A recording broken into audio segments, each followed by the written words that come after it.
이스라엘 백성들이 애굽에서 400년 동안 노예 생활을 하다가 하나님께서 때가 되어서 역사하셔서 모세를 통해서 출애굽을 다 시켰습니다. 적과 꿀이 흐르는 가나안에 들어가게 하기 위해서 그들은 광야를 거쳐야 했습니다.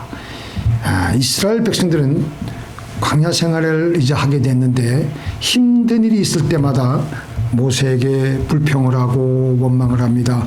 우리를 여기 왜 데리고 왔느냐, 애굽 땅에 살 때가 더 좋았지 않았느냐 하면서 불평과 원망을 쏟아내었습니다.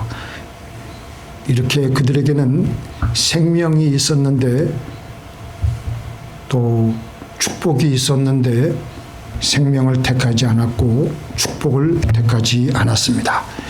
비록 광야 생활이라고 하더라도 조금은 좋은 점이 조금이라도 그들에게 있었을 텐데 그들은 그 좋은 점을 택하지 않았고 사망과 저주를 택하였습니다. 그들은 자기네들이 애굽에서 살 때가 더 좋았다고 말하며 불평과 원망을 계속 터뜨리는 것입니다. 애굽에서 종살이 할 때는 이러지 않았는데, 한국에서 살 때는 이러지 않았는데, 이렇게 어쩌려고 우리를 여기에 데리고 와서 이 고생을 시키느냐라고 항의를 했습니다. 마침내 하나님께서 그들의 그 불평과 원망을 다 듣고 나신 다음에 너희들이 원하는 대로 해라고 하시면서 그때부터 그들에게 부어주셨던 생명과 축복을 차단시키셨습니다. 그래서 그들은 열흘이면 갈 수 있는 그 거리를 40년간이나 광야에서 방황하며 세상을 한 사람씩 떠나가기 시작했습니다. 그리고 다시 그 자녀들에게 모세가 오늘 이 말씀을 전하고 있는 겁니다. 똑같은 장소에서 40년 전 너희들의 선조는 잘못된 선택을 했다. 똑같은 장소, 똑같은 상황에서 내가 오늘 너희들에게 결단하라고 촉구한다. 생명을 택하겠느냐, 사망을 택하겠느냐, 축복을 택하겠느냐, 저주를 택하겠느냐. 너희들 결정해서 선택을 해라. 예리하게 가슴을 후벼 파는 말씀입니다. 우리의 삶에서 다가오는 모든 환경의 자극에는 좋은 점이 있고 안 좋은 점이 늘 동시에 있습니다. 하나님께서는 우리에게 생명과 사망과 복과 저주, 밝은 면과 어두운 면을 우리 앞에 두셨습니다. 그리고 나서 하나님은 우리에게 생명과 복을 택하라고 하셨습니다. 하나님은 우리에게 밝은 면을 택하라고 하셨습니다. 성경의 다른 곳에서는 수없이 많이 하나님께서는 우리에게 감사라고 하셨습니다. 바로 그것이 생명과 복을 택하는 것입니다. 자, 어떻게 택하여야 합니까? 저번 주에 이어서 감사는 하는 것이 아니라 뭐라고요? 찾는 것입니다. 많이 찾으셨습니까? 네. 별로 찾지를 않으신 것 같아요. 감사는 하는 것이 아니라 찾는 것입니다. 우리에게 다가오는 환경의 자극 중에 좋은 점을 찾아내어서 이 좋은 점을 찾아내었으면 하나님께 소중하게 여겨서 감사를 하는 겁니다. 하나님은 우리 일상의 그 조그만 점을 가지고 감사하는 우리를 보시고 하나님의 마음은 너무나도 기뻐하십니다. 시편 50편 23절에 보니까 감사로 제사를 드리는 자가 나를 영화롭게 하나니 그의 행위를 옳게 하는 자에게 내가 하나님의 구원을 보이리라. 이렇게 조그만 것을 가지고 하나님께 감사할 때 하나님은 기뻐하시고 감동을 받으십니다. 하나님은 우리의 큰 헌신이나 거창한 업적을 가지고 기뻐하시는 것이 아닙니다. 광야의 이스라엘 백성들은 작은 만나에도 감사하고 오늘 숨 쉬는 것에도 감사하고 작은 햇살 하나에도 감사했던 그 소수의 광야의 이스라엘 백성들, 그 감사하는 마음을 하나님은 기뻐 받으셨습니다. 자, 왜냐? 감사는 하나님과 나와 연결시켜주는 가장 쉽고도 확실한 연결끈이 되기 때문입니다. 좋은 일로 하나님 이렇게 맑은 하늘을 주시고 저의 마음을 밝게 하시니 감사합니다 라는 감사 기도는 또 우리 믿음의 고백이기 때문입니다. 믿습니까? 그래서 이 감사 기도는 가장 하기 쉽고 가장 하나님의 마음을 가장 잘 감동시킬 수 있는 아주 손쉬운 방법입니다. 그리고 가장 확실하게 하나님께 연결이 잘 되는 기도입니다. 믿음이 없이는 하나님을 기쁘시게 하지 못하나니 하나님께 나아가는 자는 반드시 그가 계신 것과 또한 그가 자기를 찾는 자들에게 상 주시는 이심을 믿어야 할지니라. 우리는 믿음으로 우리 조그만 것 가지고 하나님께 감사를 드릴 때 하나님은 그것을 굉장히 믿음으로 좋게 보신다는 겁니다. 그래서 하나님은 너무너무 기뻐하시는 거예요. 그 조그만 것이라도 야, 네가 그걸 가지고 나에게 감사하는구나. 하나님은 그렇게 기뻐하시는 거예요. 미국의 베리 마르타 여사는 몹시 가난한 그 삶을 어린 시절을 보내었습니다. 그래서 제대로 교육을 받지 못하고 있었는데 이분이 하나님을 믿으면서 마음에 큰 소원을 하나 가지고 있었는데 뭐냐? 자기처럼 가난하고 공부를 하지 못한 아이들을 위해서 어떻게 쓰든지 그 가난한 아이들에게 공부를 시켜야 되겠다. 그래서 학교를 세워서 그들에게 제대로 교육을 할 수 있는 것이, 교육을 시킬 수 있는 것이 그 여인의 유일한 기도 제목이었습니다. 아무것도 없는 상태에서 학교를 세운다는 것은 막막한 꿈에 불과했습니다. 그래서 이 베리 마르타 여사가 열심히 기도하는데 하나님이 어떤 생각을 떠올리게 해주셨는데 그 당시 제일 가는 부자였던 헨리 포드를 찾아가게 했습니다. 그래서 헨리 포드 사무실에 찾아가서 자기의 그 소원과 꿈을 얘기하고 학교를 세울 수 있는 자금을 기부해 달라고 부탁을 했습니다. 그 이야기를 자세히 들은 헨리 포드는 그녀에게 어떻게 했느냐? 바로 면전에서 면전박대는 하지 않고 주머니에서 동전 한 입을 내밀었습니다. 그냥 돌려보내지 얼마나 모욕적인 거절입니까? 그런데 이 베리 마르타 여사는 실망하지 않고 그 동전 한 입을 가지고 감사 기도를 했습니다. 그리고 기도를 한 후에 꽃씨 한 봉지를 샀습니다. 그것을 빈 공터에 뿌리고 또 꽃이 피면 또 꽃씨를 모으고 다시 뿌리고 또 꽃씨를 모으고 몇 해 동안 그렇게 반복했더니 해가 지날수록 꽃씨의 양은 점점 불어나게 되었는데 마침내 그 꽃씨를 다 팔아가지고 그동안 모은 돈을 가지고 학교 건물 한 동을 지을 수 있게 되었습니다.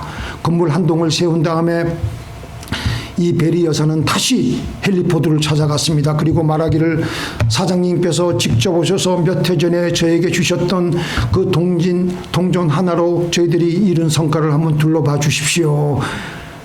헨리는 자기는 그냥 무심코 동전 한 입을 주어서 이 여인을 빨리 돌려보내는 것이 자기의 그때 그 일이었는데 그 동전 하나로 건물을 세웠다는 말을 믿을 수가 없어가지고 직접 확인하기 위해 농장에 세워진 그 학교를 찾아갔습니다. 과연 가보니까 건물이 한 동이 있는데 그 건물을 보고 헨리 포드가 감동을 받아가지고 그 자리에서 학교 건물을 지으라고 $100만 기부했던 것입니다. 자, 그렇게 우리에게 있는 조그만 밝은 면으로 감사를 함으로 다른 어두운 면을 압도해 버리는 겁니다. 우리의 삶의 현장에서 육신의 눈으로 보기에는 감사거리들을 찾기가 힘들게 보이지만 생명과 복은 어딘가에는 숨어 있습니다. 그것을 반드시 찾아내어서 하나님께 감사드리는 것입니다. 거기서부터 우리의 삶은 역전하기 시작하는 것입니다. 바울과 실라가 복음을 전하다가 매를 맞고 어두운 지하 감옥의 착고에 묶인 채 갇혀 있게 되었습니다. 온몸은 피투성이었고 미래는 암담하였습니다. 그러나 그들은 그곳에서 밝은 면을 찾아내어서 감사 찬양을 했습니다. 자, 여러분들 성경 우리 사도행전에 보면은 그 말씀 나오잖아요. 사도행전 16장인가요? 그 언저리에 보면은 그 바울과 실라가 얻어 터져가지고 이렇게 됐는데 그 전후 문맥을 보면은 바울과 실라가 어떤 면을 가지고 어떤 밝은 면을 가지고 하나님께 감사 기도를 했을까요? 성경 공부는 아니기 때문에 얻어맞아도 우리는 아직 죽지 않았다. 두 번째, 우리가 빌립보에 세운 루디아의 그 가정교회는 지금도 잘 세워지고 있다. 그리고 우리가 내쫓은 그 귀신 들린 요정이 이제는 자유하게 되었다. 그리고 우리가 지금 이 어둡고 캄캄한 지하 감옥이지만 함께 있을 수 있게 되었다. 하나님 감사합니다. 그들에게 밝은 점, 그들에게 좋은 점을 가지고 하나님께 감사하는 거예요. 그러니까 이런 밝은 면을 찾아내어서 하나님께 감사함으로 기도하고 하나님께 찬송하니까 비록 차가운 감옥의 착고에 채워져 있지만 그들을 둘러싸고 있는 절망의 기운을 서서히 압도하기 시작하는 거예요.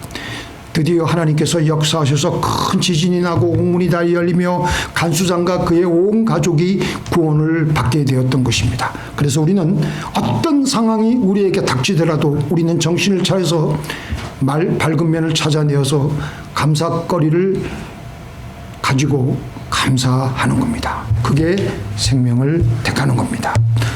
두 번째, 감사는 우리 현실 삶에 절망적인 상황을 흩뜨려 버리며 판세를 뒤집어 버리게 합니다. 제가 이 감사를 생각하면서 제가 어떤 생각이 떠올냐면요, 나폴레옹은 뛰어난 전쟁 전략가예요. 근데 많은 전쟁에서 나폴레옹이 어떻게 해서 그렇게 승리를 했느냐? 먼저 적을 분리시키고 약한 부분을 먼저 집중 공격하는 전략을 사용했습니다.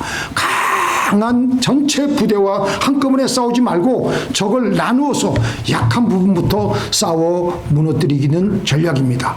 적군이 아무리 많은, 예를 들어서 10만 명이라도 두 부대로 나누어서 4만 명, 6만 명 두 진영으로 나눠보면서 나폴레옹은 자기의 군사를 한쪽 4만 명이 있는 전선 쪽을 먼저 집중 공략해서 그들을 먼저 무너뜨렸습니다. 그러면 남은 6만 명 쪽은 어떻게 돼요?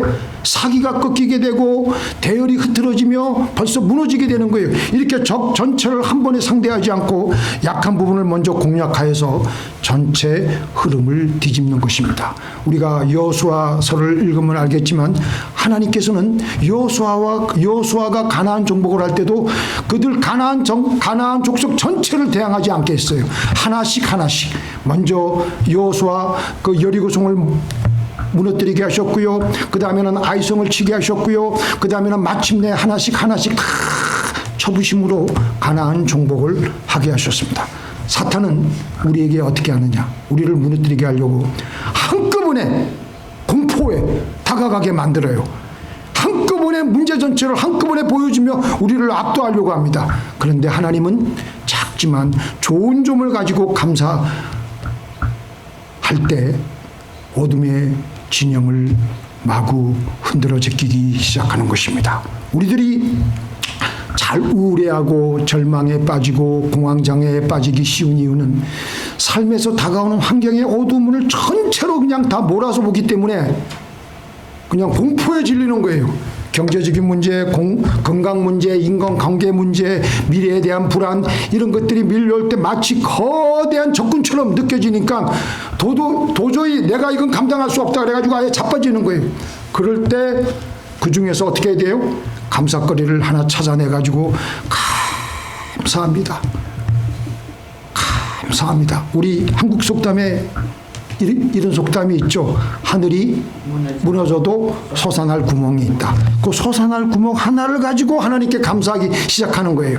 그 전체 절망 같은 문제에서도 나에게 밝은 점이 있을 거 아니겠어요? 그러면 좋은 면을 찾아내는 겁니다. 예를 들어서 지금 힘들지만 그래도 아직 내 옆에 가족이 있으니까 감사합니다. 그래도 아직 건강하고 얼마간의 돈도 있으니 감사합니다. 바깥에 시원한 바람이 불어 있으니 불어오니 감사합니다. 밥을 맛있게 먹을 수 있으니 감사합니다. 아침에 일어났는데 아주 머리가 상쾌해서 감사합니다. 이렇게 작지만 그 밝은 면을 가지고 감사하면서 우선 할 수 있는 작은 문제부터 해결해 나가게 될 때 절망이라는 거대한 문제 덩어리가 서서히 작아지며 소멸되어 가는 겁니다. 우리가 잘 아는 요한복음 6장에 수많은 사람들이 예수님을 따라 광야 같은 빈들에 모여 있었습니다. 남자만 5천 명이 되는데 남자만 5천 명이라면 부녀자까지 다 합치면 얼마 정도로 저기 보느냐면요. 성경학자들은 2만 명으로 추정을 해요. 그런데 날은 저물고 어디에도 먹을 것이 없는 거예요. 제자들의 눈에는 아무리 찾아보아도 어두운 면만 보이는 거예요. 이것은 이 많은 사람들 돈도 부족하고 음식도 없고 단지 하나 있는 것은 보리떡 5개와 물고기 2마리뿐인데 그들의 눈에는 없는 것, 안 되는 것만 보이는 거예요. 그래도 예수님은 안드레를 통해서 가져온 보리떡 5개와 물고기 2마리를 가지고 어떻게 했어요? 어떻게 하셨어요? 감사 기도했습니다. 너무 보잘것없고 아무 의미 없어 보이는 작은 것이지만 예수님은 그것을 가지고 하나님께 감사했습니다. 그 작은 것을 가지고 하나님께 감사하니까 그때부터 작은 떡이 떼면 또 나오고 떼면 또 나오고 물고기를 또 나눠주면 또 나오고 또 나오고 또 나오고 마침내 5천 명 2만 명이 넘는 사람들이 모두 다 배불리 다 먹고 나서도 몇 강주리가 남았어요? 예? 예, 우리 맞는데 딴 분들은 전혀 모르시나 봐. 12강줄이나 남았다니까요. 풍성하게 흘러넘치는 기적이 일어났던 것입니다. 자, 세 번째,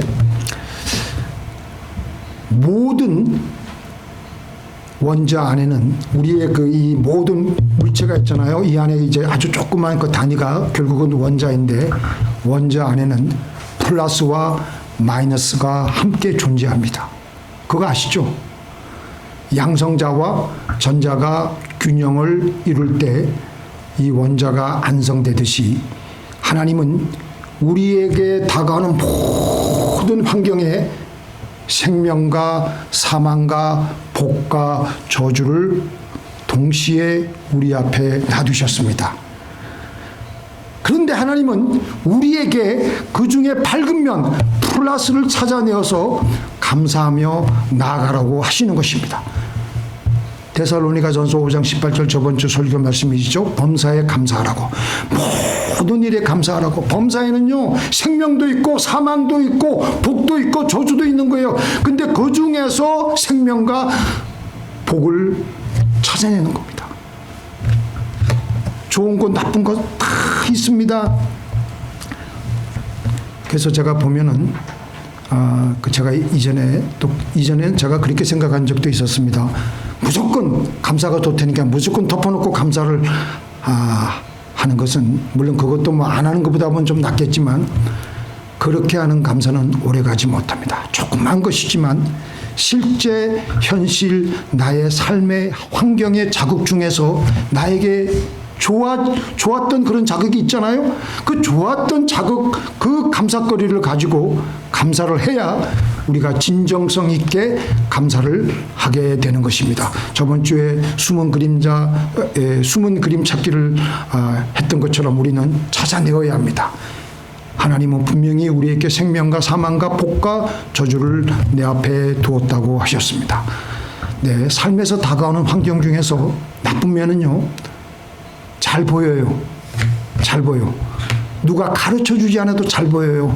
나쁜 면은 더 잘 보여요. 문제, 부족함, 실패, 안 되는 것들은 가만히 있어도 한눈에 금방 들어옵니다. 그런데 감사할 거리들은요, 밝은 면은 어떻게 해야 돼요?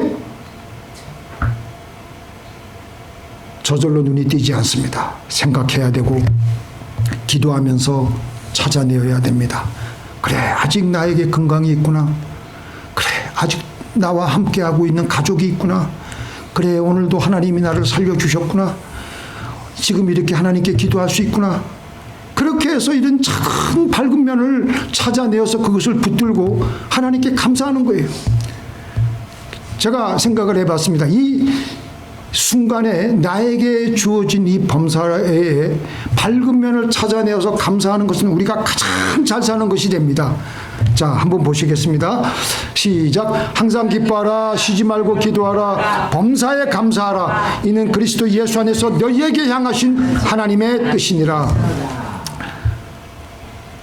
우리가 이렇게 사는 것이 후회 없는 삶, 여한이 없는 삶을 사는 것입니다.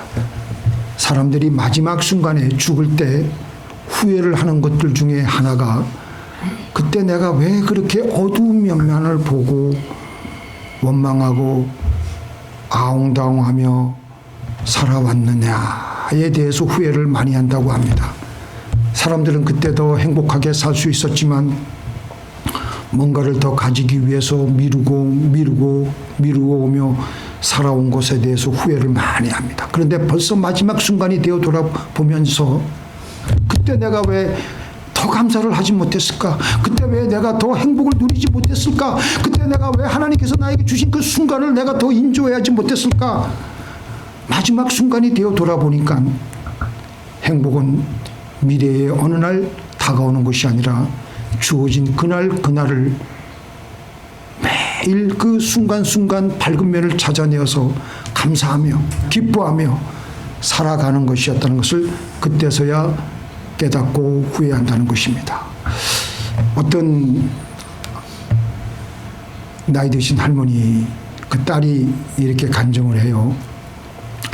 양로원에서 자기 어머니가 의사들이 그 어머니에게 와서 뭐를 진료하고 하면은요, 이 어머니는 다른 거 얘기하잖아요. 좋다는 거예요. 그리고 또 간호사들이 와가지고 이것저것 또 해주면 시원해서 좋아. 그 마지막 순간인 그 지경에 있는데도 그 할머니는 그 정신세계에는 하나님께 감사함으로 좋아. 그러니까 그 양로원에 있는 그 모든 의사나 간호사들이 그 할머니를 치료하는 것을 또 좋아한다는 거예요. 가서 또 자기가 치료하고 자기가 돌봄으로써 그 할머니는 좋아. 그렇게 하니까 그 얘기를 또 듣고 싶어가지고 그러면서 소천을 하셨는데 우리의 마지막 순간이 오늘 우리가 임대송을 불렀지 않습니까? 영광에서 영광으로 천국까지 이르러 마지막 가는 순간에도 하나님께 감사하며 이 순간을 하나님께 좋다고 하며 감사하며 지내는 것이 우리에게 얼마나 소중한 것인지.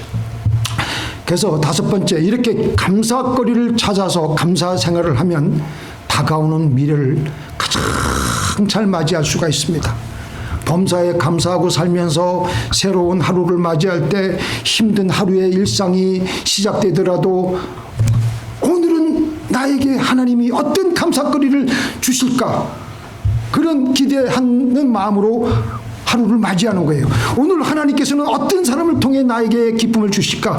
오늘 하루 하나님께서는 나에게 이 일을 어떤 과정을 통해서 이 기쁨을 주실까? 이렇게 다가오는 일상에서도 일을 할 때에도 그 속에서 새로운 감사거리를 찾으려고 하면요, 그 마음에는요 하나님의 성령께서 함께 하시기 때문에 기쁨이 계속 머무르며 기대감을 가지고 자기에게 주어진 일상을 적극적으로 하게 됩니다. 그러다가 좋은 일이 생기면 바로 그것을 대수롭지 않게 대수롭지 않게 넘기지 않고 그 순간을 포착해 가지고 바로 감사거리를 여기다 적는 거예요. 믿습니까? 감사거리를 적으면서 하나님 감사합니다. 적으세요. 적으면 좋아. 감사거리로 여기며 하나님께 감사하는 거예요. 그래 그 순간을 인조해야 하니까 그 순간을 어떻게 하라고요? 음미하는 거예요. 그냥 넘기지 말고.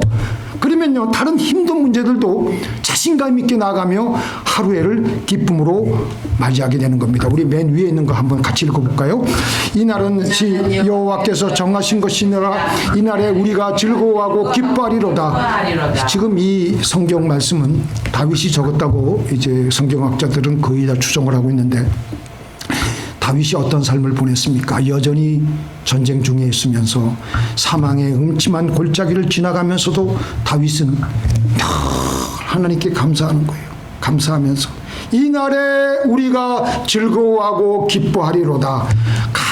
감사하며 하루를 시작하는 것입니다. 하나님, 오늘 저를 살아있게 하심을 감사합니다. 오늘도 저와 함께 하심을 감사합니다. 오늘도 제 옆에 많은 동료들이 저와 함께 있음에 감사합니다. 그렇게 감사하며 나아갈 때 나를 공격하는 어둠의 세력은 힘을 잃기 시작하고 다윗의 하루는 기쁨으로 가득 차게 되었습니다. 요셉이 어떻게 살았습니까? 형들의 배신으로 하루아침에 애굽의 친위 대장인 보디발의 집으로 노예로 팔려왔을 때 보통 우리들 같으면 그런 상황에 그 신발에 우리가 들어가게 되면 억울함과 분노와 절망으로 속에는 그 상처로 그 상황에 들어가면 대충 눈치 보며 시간 때우며 불평과 원망을 할 수도 있었는데 만약에 요셉이 그렇게 살았더라면요, 요셉은 그냥 그렇게 살다가 노예로 늙다가 죽었을 거예요. 그러나 요셉은 그 어둠 속에서도 감사거리를 찾아내어서 하나님께 감사하며 기쁨으로 일상을 보냈습니다. 그래서 주인인 보디발이 보니까 쟤는 노예인데도 기쁘게 생글생글 웃으면서 감사하면서 그리고 하는 일도 너무나도 일을 잘 처리하니까 거기에 감동받은 보디발이 그에게 가정 총무 일을 맡겼던 것입니다. 그래서 위에 말씀 읽어보니까 같이 시작. 여호와께서 요셉과 함께 하심으로 그가 형통한 자가 되어 그의 주인 애굽 사람의 집에 있으니 그의 주인이 여호와께서 그와 함께 하심을 보며 또 여호와께서 그의 범사에 형통케 하심을 보았더라. 우리가 하나님과 함께 하려고 그냥 기도를 많이 하는 것도 중요하지만 우리 생활 속에서 감사거리를 찾으면서 감사하고 기뻐하면요, 하나님이 그때부터 우리와 함께 하는 거예요.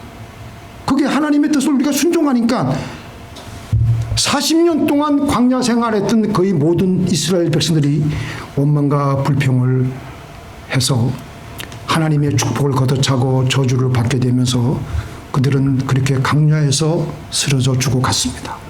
그러나 그 중에서도 사막의 광야길을 걸어가면서 하나님께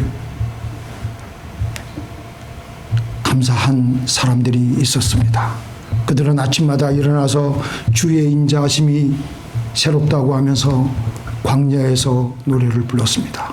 광야 생활이 얼마나 귀찮은 일들이 많습니까? 지겹고 귀찮고 힘들었지만 그들은 불기둥과 구름기둥으로 인도한 하나님의 손길을 보며 만나와 메추라기로 먹이신 것을 보며 반석에서 터져나오는 물을 마시며 이런 감사거리를 가지고 하나님께 진심을 다해서 감사했습니다. 그들은 그렇게 생명과 복을 택하여서 젖과 꿀이 흐르는 가나안 땅으로 들어갔던 것이었습니다. 우리의 삶의 현장에서 범사에 숨겨진 감사거리를 찾아서 감사함으로 생명과 복을 택하시는 저와 여러분이 되시기를 주님의 이름으로 축원드립니다.